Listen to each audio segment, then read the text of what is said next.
plate. Okay po? So, wala pong appetizer plate, pero ang ginagamit po natin is fish plate. Okay, next. Okay, ito yung kaninang pinag-ano ko, magkaparehas. Dapat po magkaiba ang salad plate at ang dessert plate. Okay? So dahil dito, ito yung kanila, so magkaparehas lang. Okay? So salad, dessert. Kasi dapat pag pinagpatong-patong natin, dapat nakabahagdan. Oo, di ba? Yan. Okay? Eh, ang problema, pag pinatong din natin si dessert, pantay. Okay po? So, yun na lang. Basta, this is salad, parehas lang, at saka dessert.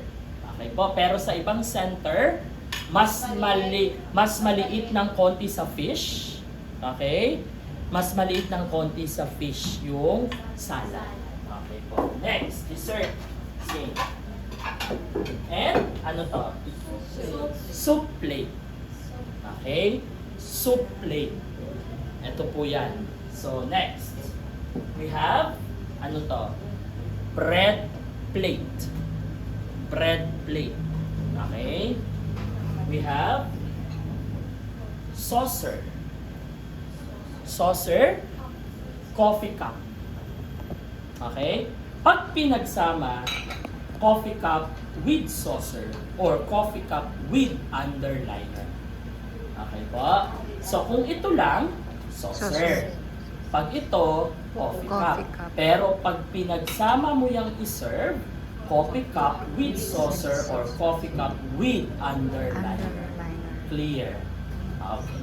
Next. We have demitas. Ang demitas sa ibang center din maliit. Mahaba na maliit. Okay? This is demitas. Sir, saan ginagamit ang demitas? Spelling, D-E-M-I-T-A-S-S-E. D-E-M-I-T-A-S-S-E.